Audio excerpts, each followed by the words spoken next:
မဆိုင်မေဟောပေါ်စားကြလို့စန့်ရှာပေးပါ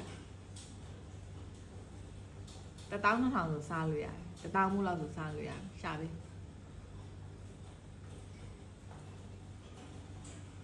ကြားလားဟောပေါ်စားကြလို့ဟောပေါ်မွေးစဲဟောပေါ်စားကြမှာလေဆိုမွေးစဲရလေ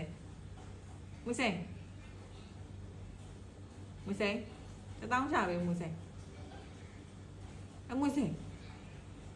လူအဖတ်မလုပ်လားမွေးစဲ1000ရှာပေး1000ဟောပေါ်စားကြလို့ဘယ်ပြီးမှာ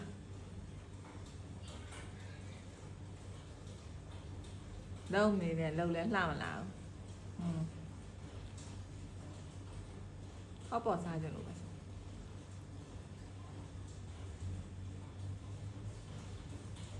အကုန်လုံးဖြဲတာလား